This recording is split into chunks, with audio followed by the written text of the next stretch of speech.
Okay. Carl Augsburger, Present.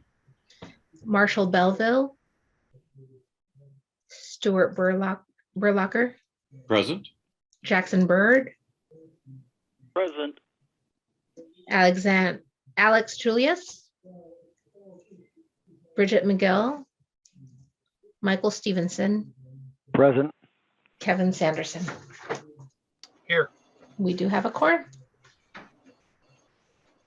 Okay, the first item on the agenda is approval of the minutes from the last meeting, which we held as a joint meeting Yes. with the Sustainability Committee.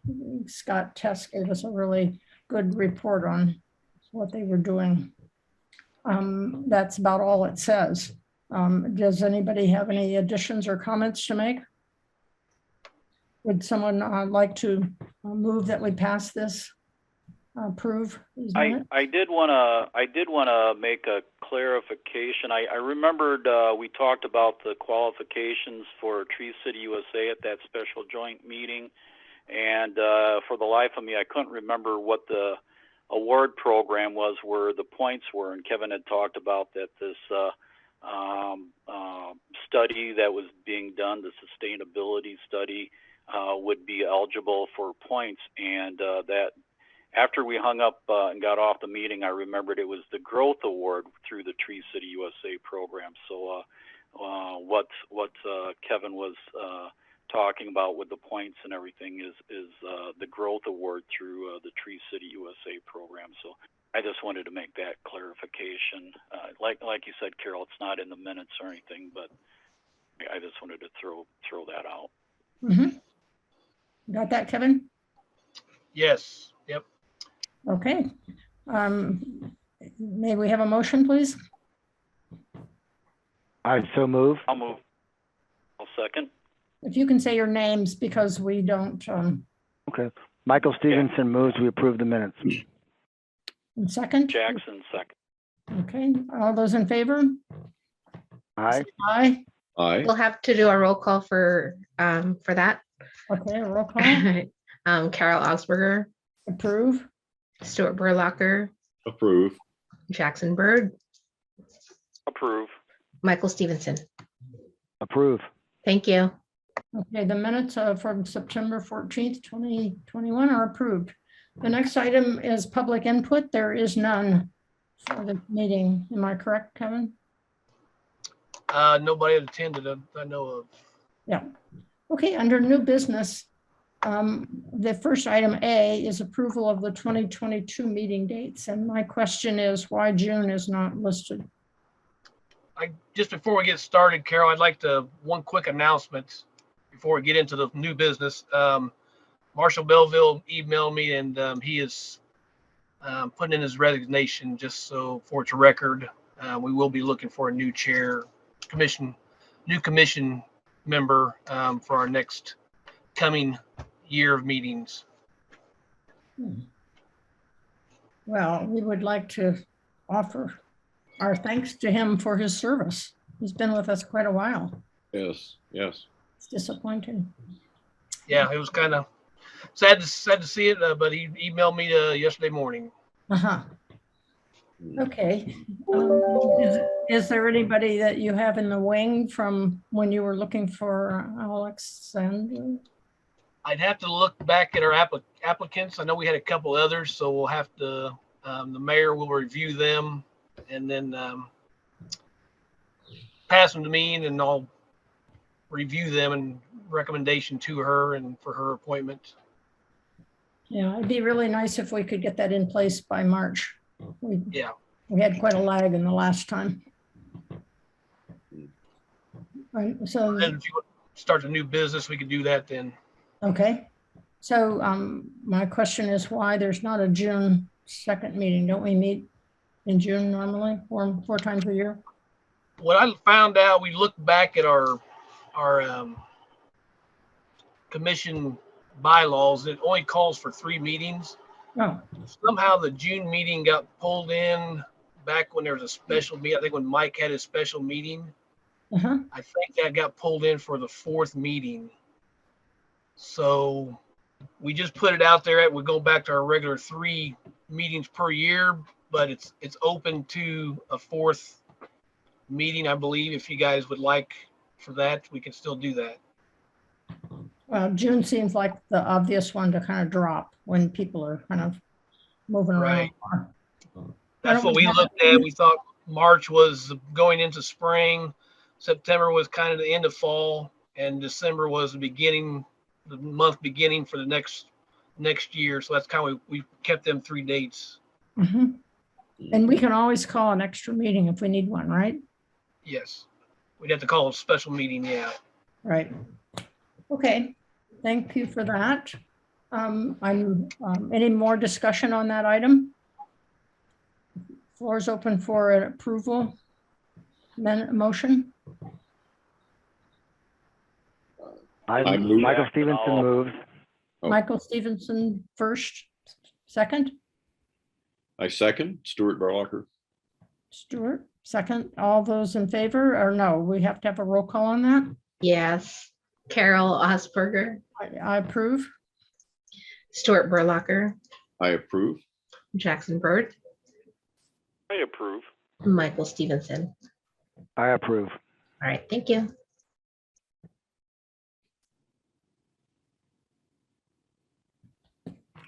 Okay. We'll next have a report from Kevin on the contract removals of trees and stumps. He sent us a worksheet indicating the job. Yeah, this is a list of contract removals that we've generated through the year. We did pull off 8 of the trees to get it down below our budget. It was well over the budget, so we had to cut 8 trees. And they're kind of the smaller ones, not so intense of removals that our crews can handle. So we still have some of the larger pin oaks, a lot of the pin oaks, some large dead silver maples. One of the largest is the 45-inch silver maple on Weber. It's almost completely dead. I don't know if there's any questions about the trees. I can answer them if you guys have any. Can I ask it? I'm sorry, I'm looking at my files. Which file should I be looking at? What's the file name? It should say Appendix 1, contract Removal list. Oh, all right. I'm sorry. Go ahead. I think I found it. Okay. Is this about the normal number that we do then, Kevin, minus the ones you dropped? Yeah, we usually range between 24 and 30. Mm-hmm. The pricing has gone up considerably over the past years. I know at one point we were doing close to 40 contract removals, but the pricing has got, so high out of range. We have to kind of cut back on some of them. Our budget's roughly around 58,000 for stump and tree removal for a contractor. Wow. Wow. Is the Kevin, the price going up, is that related to gas prices and other things increasing? I'm really not sure about that. I know a lot of it's disposals.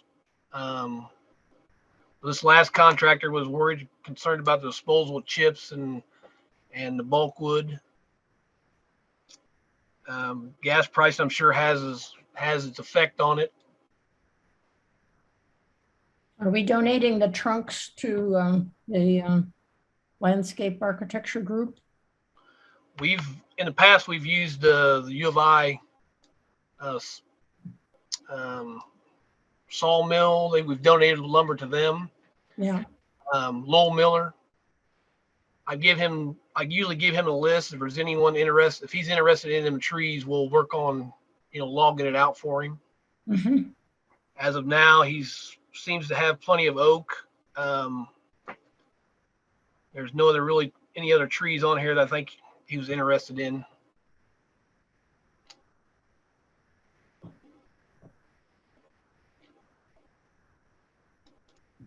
Perhaps this is the appropriate time for me to suggest that the woman who lives on Oregon times Cedar Mm. has an oak tree that's failing, and she's the woman who passionately argued for its removal probably 5 years ago. You may not have been present, Kevin, then, I suspect. I think it was Mike, probably Okay. still here. So you might just look at that tree, and whether you can include it on this contract year, I don't know, but it's failing. Okay. Cedar in Oregon, you happen to know what corner where? It's on Northeast? it's across from Leal. It's on the southwest corner. Southwest, yes, southwest Southwest corner. corner. Okay. It's around the corner from my house. Okay. I'll try and look at it on my walk this afternoon. All right. Are there any more questions or comments about the removal? Oh, Do you need any more input, Kevin? No, I just like to keep you guys updated as to what trees we're removing, what species of trees removing. It kind of gets interesting to see a certain amount of species. yeah. I know a lot of our oaks our pin oaks are declining, so it's we got quite a few down here on South Race that are listed on here, and we got quite a few down through there. So if it starts to become a huge gap in the street lined oaks, there might be a reason why. Kevin, how many trees does your crew remove in a year? We'll probably do close to 75. That ranges from 1 inch to 24, 25 inch trees. So with what your crew is removing in the contract, approximately 100 trees a year are being removed? Yeah.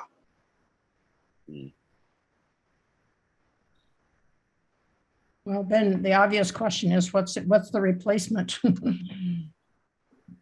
Most of these get replaced for the most part, and then we try to go above beyond a few extras. So everyone gets replaced. We try to replace within the next 2 years. Mhm. Okay, any further comments on tree removal? No. I'll comment on another tree that's dead on my street. It's corner of Birch and Illinois on the northwest corner. It's a very small oak. Not very small, maybe 6-inch diameter oak. And the one next to it, much bigger, is failing, but not probably dead yet. On Illinois as well. I know we got a couple right down in that area are on our deadwood prune Yeah. list. Yeah, okay, you're aware of them then. Mhm. Yeah. The oaks we don't really like to prune, even though it's deadwooding. We try to keep out of pruning them through the summer insect months when they're transmitting possibility transmitting oak wilt, so we try to prune our oaks, most of them in the winter. Even though it's deadwooding, it's still sometimes we got to cut a live branch to get to some of the deadwood. So any green wounds is susceptible to, insects transmitting that oak wilt. Mhm. Okay, further comments on tree removal? Let's move on to item 4C, which is the fall 2021 replacement planting. Kevin has also given us a report on it, has he? Let's see. Yeah, it should be a fall replacement planting list. Yeah. There's a total of 66 trees we replaced this year. I believe there's four co-op trees. 2 of them were non-native. Everything else, the 64 trees were all native trees. Is our policy that co-op ones or at the discretion of the owner, what they would like to have planted with your judgment sort of thrown Yes. in? Yeah. Mhm, Yep. yeah. I guess, Kevin, on the list, go ahead. on the list, there are two that indicate request no replacement. Does that mean we did not replace them? Right. So those trees, even though they're listed, they weren't really planted. Right. They were Okay. scheduled to be replaced this year, but when I sent the letters out, they called in or sent a letter back requesting no replacement. Hmm. And I make note of it in the inventory. It's still a vacant site, but we move on to, that's where we kind of fill in trying to get caught up on our replacements. I move these to the next year planting list. Excuse me. But there's still always the option of planting them with, if we decide we want to go in and plant it but I don't like to do that to people's and then neglect the tree. Right. Well, once again, I'd like to ask about the choice of trees. I'll go down my list. Horse chestnut is not a native. Okay. Is that native to the county or Illinois? The US. U.S. It's not? Okay. It's a European. Okay. Then you have a dawn redwood, Yes, non-native. non-native. Then you have a paper bark maple that is Yep. non-native. Them both are co-op trees. Those both are. Yes. The dawn redwood is. No, the paper bark maple. I'm not sure the dawn redwood is. Yeah, I forgot to mark it on there. It was a co-op. Oh, okay, that's a co-op. Okay. And the horse chestnuts, you've got several of them. Yeah, I see them now.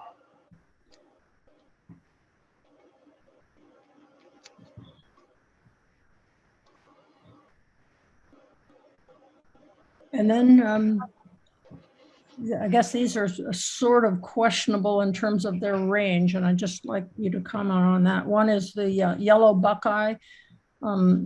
There's one county in extreme southeast Illinois in which it reaches into Illinois.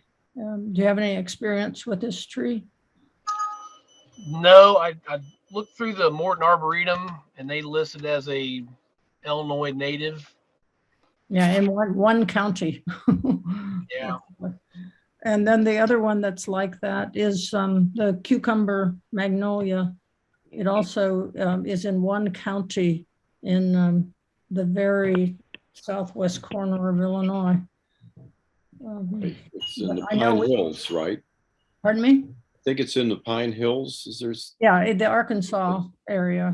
And yeah. And Yeah, so one time we used to have quite a few of them in town.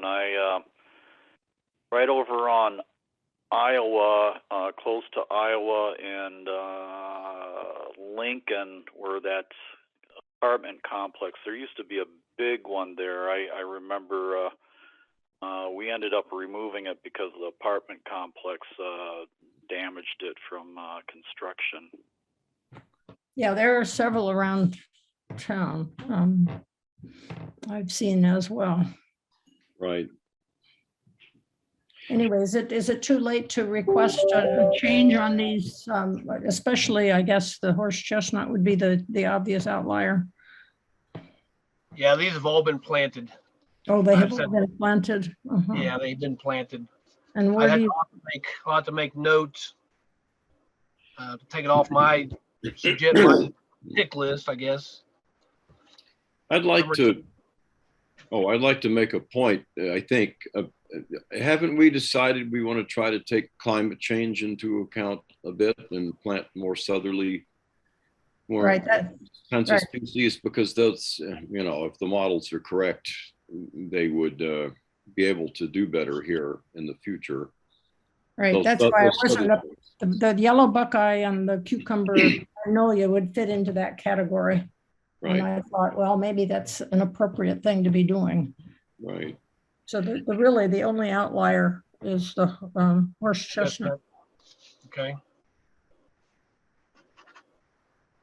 With respect to the magnolias, I was, long story, I was looking for insects in Mount Hope Cemetery, and I happened to notice a very large magnolia in there. And I wasn't exactly sure of the species, but at least some of those magnolias, I'll see if I can find out what it is. It indicates that it could grow to a relatively large size here, even if it's north of its range. Yeah. But I didn't, I was in fruit when I was there, and I have to go do some research online to see what it is, just as a point that these magnolias could do fairly well here, perhaps. Then I'd like to also ask about the nursery source. I see that you've got it from two places. One of them I found it's in just 30 miles southwest of Chicago, a northern nursery, and the other one, I don't know. I found it to be in New York. Yep. So you're continuing to have trouble finding southern sources? Yeah, I've sent out to it's A&E Brown Nursery in southern Indiana, Ohio, and no response. There's a nursery in Tennessee. I've sent out our bid specs and no response. Our bidding process has to be, anything over $2,500, you got to bid out, get 3 bids. And, it's whoever bids on it, that's kind of where we have to take or not get no trees, I guess. Have you inquired of other cities a little bit further south of us in terms of where their nursery sources are? No, I haven't. I could do some checking with some of the larger, or Effingham probably, maybe. Or even in like Kentucky or Oh, I see what you're saying. Missouri. Yeah. I don't think Effingham would make any difference. No.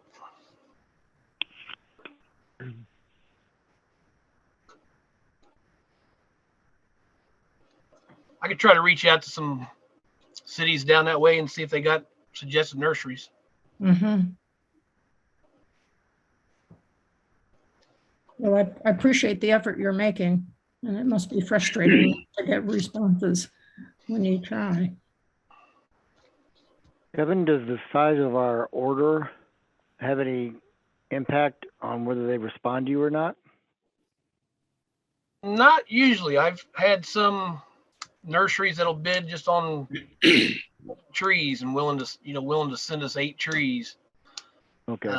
But of course, one of the other nurseries comes in a lower price, and we got to take we take the lowest reasonable bid.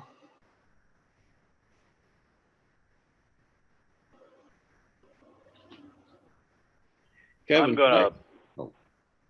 Go ahead. Yeah, I'm gonna kind of predict that with COVID and a lot of places scrambling to find workers, that may be a factor. And once things, if we ever get back to normal, probably in a couple of years, when some of these places are able to get some delivery drivers and folks to dig up trees, you might be a little more successful in finding some of these nurseries down south. But that's kind of what I'm thinking might be going on right now, the last year or so.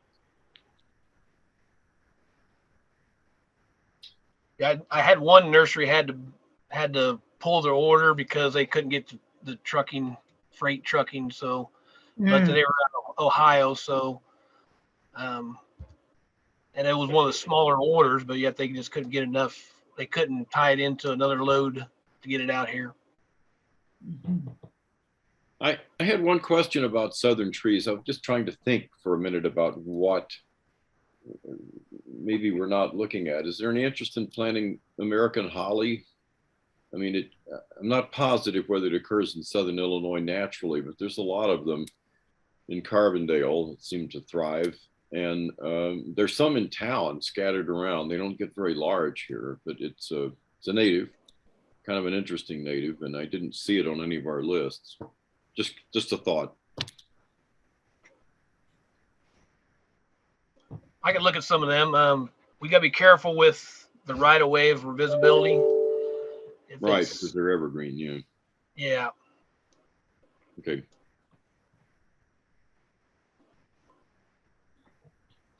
I was curious about the American elm. Are they generally available in nurseries now, or do you have to get them specifically from these people that seem to be specializing in? I get advertisements from them and send them on to you. Yeah, I mean, there's a lot of the nurseries have their different cultivars of American elm, Uh-huh. which we got the Princeton American elm on here. Right. We've done some of the Valley Forge of American elm. Yeah. Actually, I'm so glad you brought up elms, Carol, because on my daily walk, sometimes I go down Race Street between Florida and all the way out to Windsor. And on somewhere along in there on the west side of Race between Florida and Windsor, there's a very handsome elm tree, a large one, and the sidewalk makes a swoop around it. Every time I look at it, I think I need to key this out and see if it's a hybrid or something. But it certainly is. It seems to be a thriving tree, and it looks superficially like American elm. Do you have any? Do you know that tree I'm talking about there? Yeah, I do. It's American elm, and we've kind of limited our pruning. That's actually in our inventory. Okay, yeah, I should have looked it up on the inventory, but is that's straight up American elm, and it's still, I mean, it's a pretty large tree. Yeah, it is. Yeah. Wonder why it's still there. Just I- check. Like I said, I know we've been very carefully pruning it and stayed away from as much as possible. So Mike was actually kind of instrumental on that. Oh, okay. I couldn't remember whether we discussed that tree or not. It's an indicative of that an American elm could still live here, maybe just not a hybrid of any kind. I've got some in my census interlease woods. Okay. So they're alive and well in the woods. Yeah. And just for my education, Kevin, we always, you list native species that are cultivars of what I consider native species. So, if you get the early glow Ohio Buckeye, why can't we just get an Ohio Buckeye? Or the American Century Linden, why can't we just get a linden? Is it possible to get just the raw native species and not these cultivars? You can. They're pretty limited to where I mean, there's one all native nursery in Northern Illinois, Possibility Place. I do get some from them. It's just the stock is not that well. Their species aren't that good of quality, I suppose. So I know I got a couple lindens from them this year, and they were multi-stemmed, and it's just a headache for us down the road. I know if we put it in the ground. Yeah. Mm. Well, given what we've read about the cultivars of the Bradbury pear, it begs altering the natural genetics of the native species.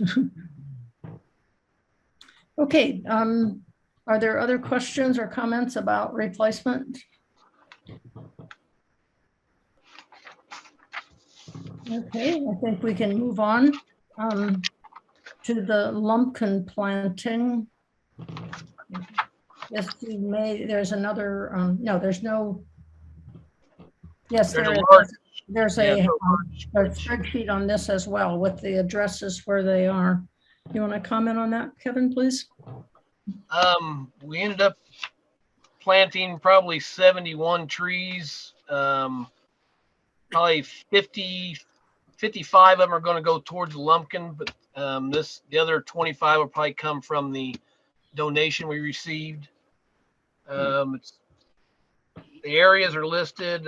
Area 4 is around the Vine Street Wiley School area.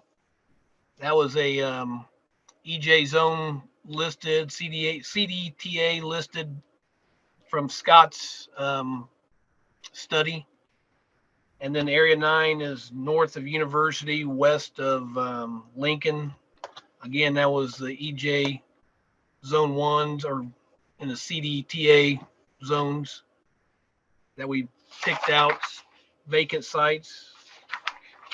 I sent out letters roughly probably to 90, 95 residents. I received 2 refusals back from mail, so they do not want a tree.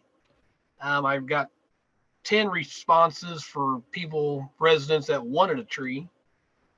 And then we went out to plant and roughly had 7 refusals on site when we were trying to plant the tree after we'd spotted this location. And it was kind of frustrating, that part, but we did find new homes for them. Some of them are listed as, refused. That's just for my record, as when I'm tracking when they're planted, where they're planted at. And most of these were all 2-inch trees, balled and burlapped, strictly from just the 2 nurseries, Northern Illinois, one from New York. They're the only ones that bid on these trees. We actually was going to have the contractor plant these. We tried to bid it out, and the pricing was outrageous. It was close to $700 a tree to plant on top of the tree itself. So which would have been about $1,100 a tree. We took upon ourselves to plant them all in-house. So we ended up planting the 71 total trees planted from our staff.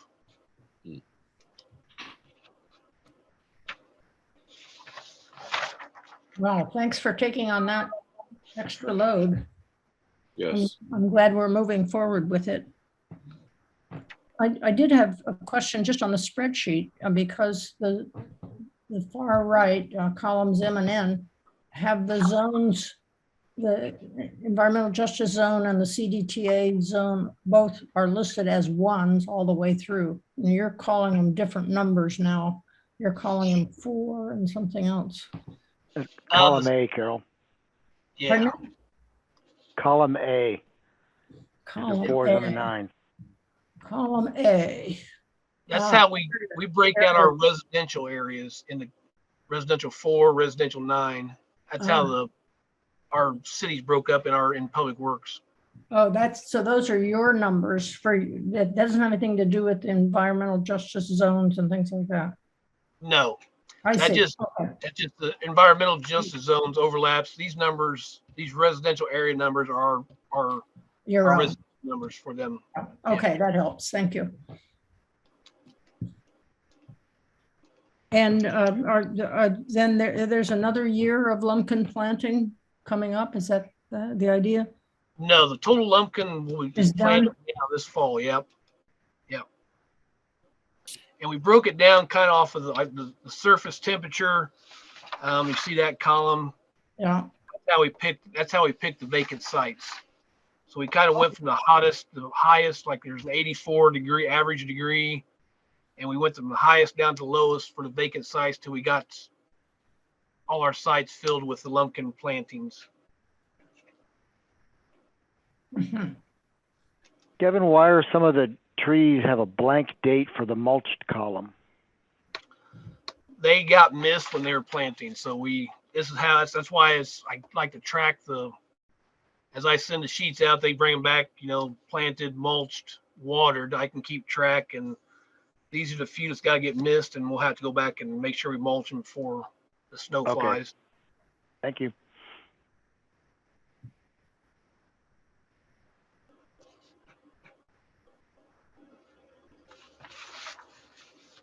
And those surface temperatures, you really don't go that far out to the right of the decimal, do you?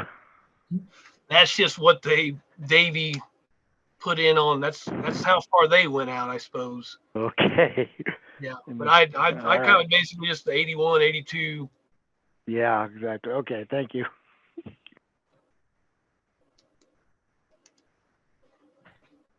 And are there still ample empty sites for the remainder of the plantings from the donation? Yeah, I ain't got that number, but there is still vacant sites in both areas. Are those the only two areas you're going to concentrate on? Or are there other? There is another area. I want to say it's down towards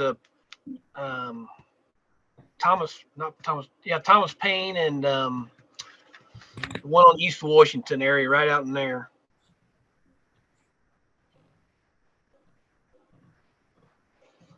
Thomas Paine and who? Times Trying to think Washington? The other Is that the school. Dr. Preston Williams School? Yeah, I think it is. It may not be the entire name, but it's it's the one that's In the middle of the week.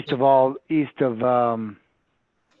the county offices, the Yeah. Prairie School. That's what it softball school, softball field is way out east. is. Yeah. Right about where Washington goes from 4 lanes with a divider to just a single road. That helps, Carol. Yeah, it's out by where the new wellness center is to be. Yes, exactly. Exactly. Yeah. Okay.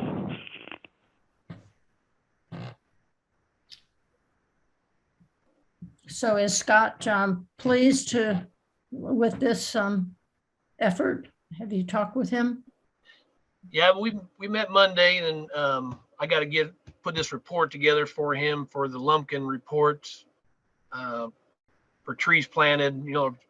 Just to show we spent their grant money where we spent the grant money, Mm-hmm. and we did go above beyond what we promised them 50 trees, and like I said, we're going to come close to 55 for their grant. Mm-hmm. That must be a relief to have that done. Yeah, it was quite a fall going on out here. So Yeah, I talked to some of the guys doing the planting and the watering and mulching and all. yeah, Tried to give them some cheerleading.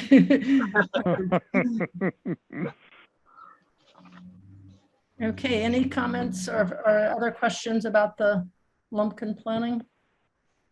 Carol, your comment about cheerleading, an image of 4 or 5 cheerleaders standing around a crew planting a tree, and waving their pom-poms, plant those trees, plant. Oh. Well, I used to be one of those, so I have All good right. experience. Okay. Our next item is the calorie pair removals.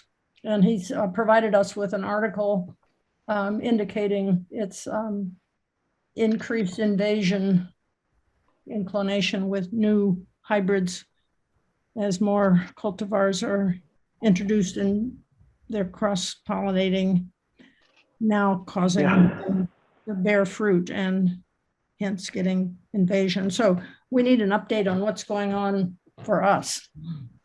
I sent this article out to you. Mike emailed me and kind of kept me in the loop with it. Derek, I was hoping Derek would be here because he kind of was started it, I guess you could say, instrumental with Mike in looking into this. And I think Mike came across this article, and it kind of, I really never thought about it after I read it, but even just out here where landscape recycling center is where Guardian West is. That used to be an open prairie field, nothing there. And now you drive by it, it's just nothing but invaded pear trees. And you actually get out and walk through it, and they are putting on thorns. They're just, it's a pretty hazardous, really, if you look at it or if you try to walk through it. But I've been getting numerous calls about the calorie pears we have on our right of ways, and they're notorious for failure. They consume a lot of the staff's time for cleanup, for storms, especially when they get into the 15 or inch bigger trees. We really get the failure really starts to show. Residents complain about the fruit tracking up into their house, staying in the driveway, staying in their cars. And it's How many do we have? We have 343 pears on our inventory. And Yeah, currently, Kevin, the article talked about those thorns getting up to be 4 inches, and they've pierced tractor tires. yes, That caught my eye when I read that part. Yeah. And so dense you couldn't get through them. Yeah.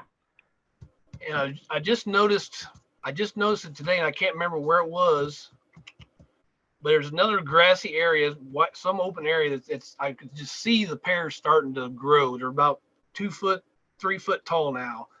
And I just envision, but out here by Flexingate, what that field will look like in a couple years. But what this article says, they're looking at becoming an invasive species, and with our 343 pears cross-pollinating, propagating new seedlings, birds are spreading, into these fields and prairies. I wouldn't want to be the one to say they came from our pear trees in our right of way. Right. But with that being said, I was leaning towards slowly starting to remove some of these bigger, larger pear trees. That's not alone causing this issue, but it's causes our staff issue and downtime and storm damage. And out of the 343 pears, we have 85 of them that are 15 to 80 inches, or 30 inches, not 80. But that's something I thought we might start to consider to slowly, when we have time allows, we can start removing some of these, get them out of our right-of-way inventory, and then replant with a native tree of some type. Right. Is there any way you could consider the geography, the spatial pattern of them? That is, the ones that are by Lincoln Square may not be as much of a threat as the ones that are near disturbed areas. So is there any way, looking at Davies trees in the map, that you could highlight certain areas that tend to have more potential to lead to invasion? Yeah, we could do that down towards Meadowbrook Park. If we could, it's got some wide open field down there. So we'd want to start probably somewhere like that, or anywhere around parks or wide open. Yeah, exactly. Grass areas, whatever. That would be I could definitely pinpoint the pears that way.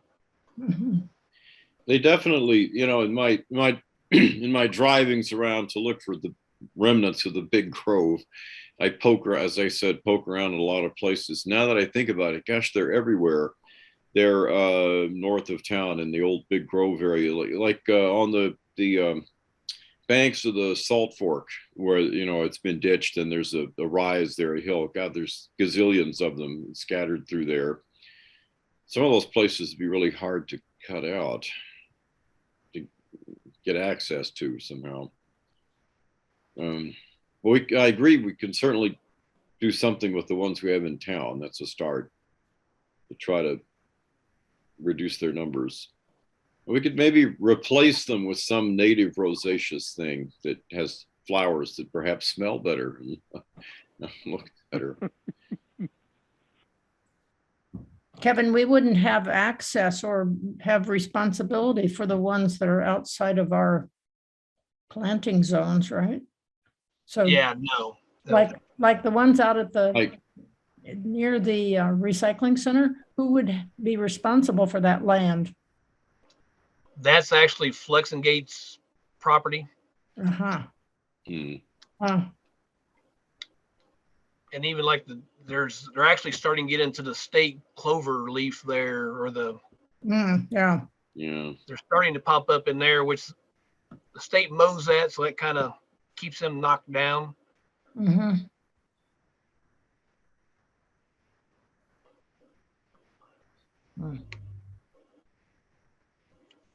Some of the concern is like towards, like I said, near the parks, and if we do have some pairs around, they're cross pollinating and it gets into the parks, and I think that's where Derek was leading towards, their removal of pear trees in their parks.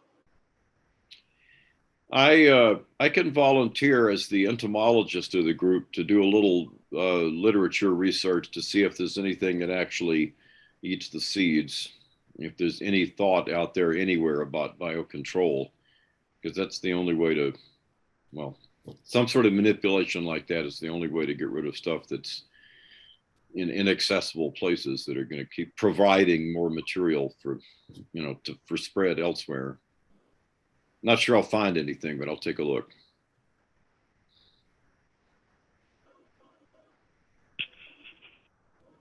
Kevin, do you need any action on our part, or have we given you enough discussion to sort of give you some guidance? I just want to, like if I got a resident complaining about a 30-inch pear tree in his front yard that's, destroying his driveway, his cars, and I just want to feel comfortable saying, we can come in and remove it, and, not the neighbors screaming about the tree removal, I suppose. Once they get to that 30-inch, 24, 30-inch, they're just a bomb waiting to happen, with the limb fall off. Sounds like it's complete to me. It sounds completely appropriate to remove some of those. Yeah, if they're a potential danger when they get that size, that always comes first. Right. Mm-hmm.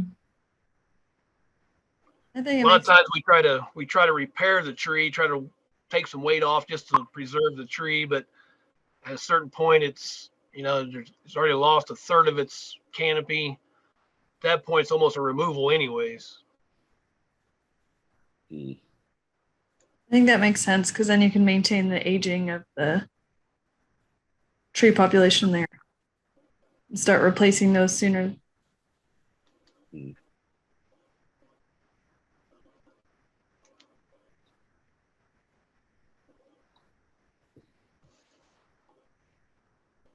Is this the kind of thing where you could ask for an additional pot of money from the city? That it's an unusual situation, sort of like the ash and the borer? Possible. I don't know if they would consider that as being as dangerous as the ash was. We got the extra money for the ash removals. Right. But the pears, some of these larger pears are, just waiting time bombs for a large limb to fall. So we might be able to narrow it down to get a little bit of extra money for removals and replacements. Kevin, when Mike sent you the when Mike sent the information to you, did Mike indicate that maybe the state or the U.S. Forest Service might place these calorie pears on the noxious or invasive tree species list, and if that's the direction that the state and the federal government's going, that would definitely be a justification to go to the city and others and say, hey, this is a species that's considered invasive, and need to get ahead of the curve and reduce the population.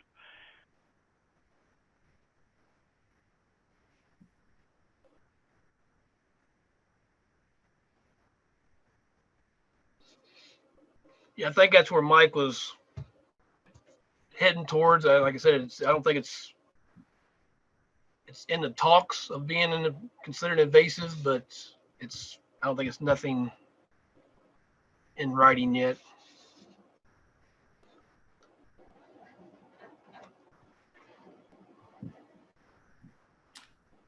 I just did an incredibly quick literature search while you guys were talking.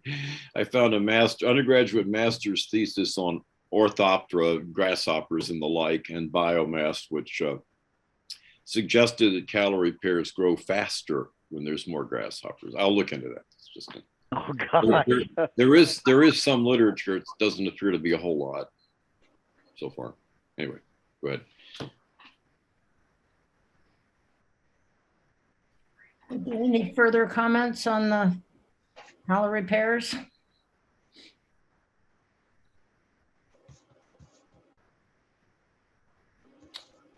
Okay. Are there any other business that anyone would like to raise? I would like maybe Kevin, not now, but maybe for our March meeting. I've noticed on my bike ride into work that there's been some construction projects around town, sidewalk projects, curb replacement things, where some very large trees have had very large anchor roots damaged. On California, not too far from Weber, Anderson, somewhere over in that area, a very large sycamore tree had probably a 6 to 8 inch anchor root severed and damaged, and it just kind of concerned me because when you get to those larger trees, there's only, possibly up to 5 anchor roots, and when you start damaging one, that compromises the stability of the tree. And I was just kind of curious, and like I said, this could be a discussion for the March meeting, but just what the what you do, or what the forestry department or what the city does when there are construction projects around large trees that large anchor roots could possibly be damaged or damaged, and what's being done to prevent that kind of damage. Yeah, I actually just met with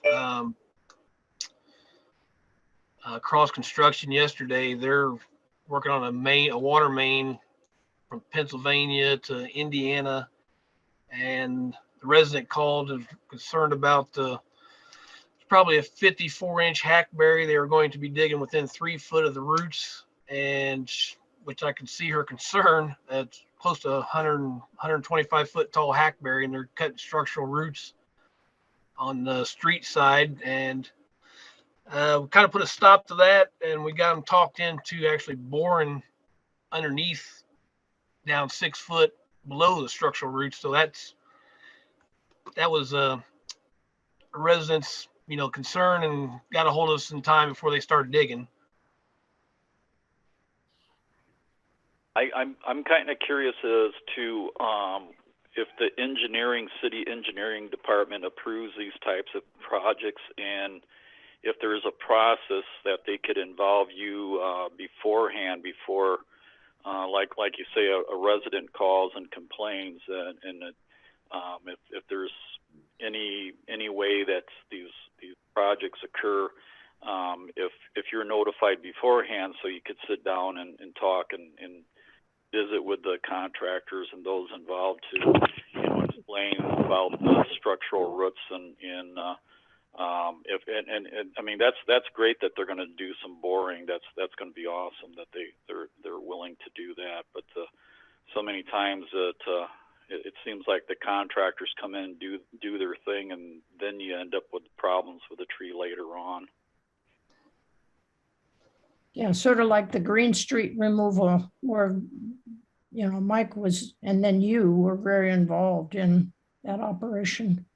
So on a smaller scale, but on individual trees, the same process could be instituted. I got the engineering has the city has a policy that any large engineering project is supposed to get me involved, and for the most part, they do give me. I do meet with the contractor engineering. They have a on-site meeting for larger projects. Now, if it's an individual or smaller contractor, sometimes they are required to get a permit, right away permit, but sometimes they skip they get the permit for put in a sidewalk and they skip, contacting me for where they're going to put the sidewalks or whatever. But for the most part, the bigger projects, they get me involved. But I'll look up some engineering specs and I'll include that on our next meeting, so you guys are aware of what the contractor should be doing. Thank you. Appreciate that. Thanks. Yeah.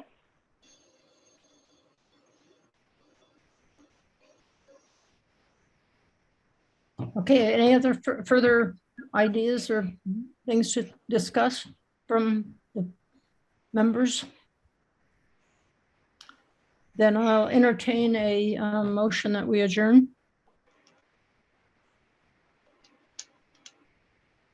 I move we adjourn. Michael Stevenson. Jackson Bird, seconds. All in favor? No, I guess, do we have to have a roll call? Yes. Now for adjournment? Okay. Just one last time. Carol Augsburger, Approve. Stuart Burlacher, Approved. Jackson Bird, Approve. Alex Julius, Approve. Michael Stevenson. Approve. All right. There you go. So we'll see everybody on the 2nd of March. All right. Thanks. All right. Thanks for your attendance. And if you can make it very clear that this is a Zoom meeting versus the meeting will be held at the Public Works thing. Right, because actually the university is starting to go, for example, the university is starting to go back to in-person meetings. I noted my department is doing that this spring, so that's in the air. So, Okay. All right. All right. Thanks, everyone. Everyone. Thank you. Bye-bye. Thanks. bye-bye.